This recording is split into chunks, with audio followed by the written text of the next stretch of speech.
Professeur Sarius, merci. On est dans ce beau studio, on sort de cette belle session EuroPCR mixée avec le GRCI et on a vu l'utilisation d'un stent qui est encore un petit peu confidentiel en France, qui est le HT Suprême. Et j'aimerais avoir votre avis, je sais que vous êtes très impliqué dans l'étude Pionnier 4 et chez le patient à haut risque hémorragique, quelles sont les attentes de ce stent? Vont-ils pouvoir réduire la durée de la bithérapie antiagrégante de façon drastique? Oui, alors l'ensemble de la philosophie du stent, c'est une libération assez rapide du sirolimus. Il y a un pic aux alentours de 18 jours et puis le taux de sirolimus chute en dessous du niveau inhibiteur. Donc c'est vraiment le moment où les muscles lisses se multiplient et le fait que ça chute en dessous du niveau inhibiteur permet à l'endothélium de se reconstruire assez rapidement. Et ça, évidemment, c'est essentiel chez quelqu'un qui a une tendance au saignement et on réduit la thérapie, la double thérapie antiplaquettaire au premier mois.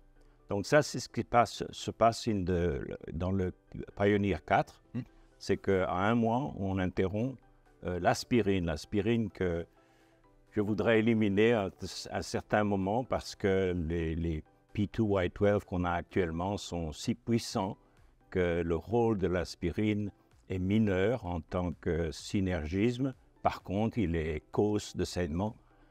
Vous vous rappelez ce papier de 2011 montrant en gastroscopie 20% d'ulcération et 40% d'érosion. Donc, c'est vraiment quelque chose à être éliminé.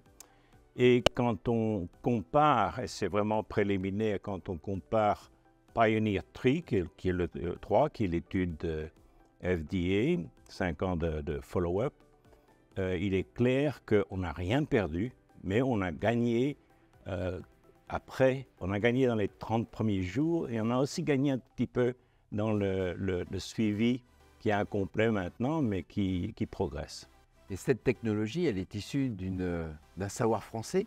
Absolument. C'est l'électrogreffage. Absolument. Qui permet de mettre cette première mini-couche de polymère qui est effectivement avec la couche supérieure de PLGA qui va, elle, disparaître assez rapidement. Et c'est ça qui en fait toute la beauté. Ça fait la beauté du système parce que cette couche de 200 nanomètres, c'est rien du tout, est très très solide. Elle est covalently, comme on dit, connexion covalente avec le métal ou semi-covalente. Et puis, l'impulsion électrique fait que toutes les cellules de métacrylate se mettent au garde à vous, perpendiculaires au métal. Et puis, on peut interdigiter ce qui est biorésorbable et le contenu pour le sirolimus, le contenant pour le sirolimus. Merci beaucoup, professeur Sarius, et merci d'être venu nous partager votre expérience. Et rafraîchir mon français. Et rafraîchir votre français, mais qui est vraiment d'un top niveau. Merci beaucoup. Merci.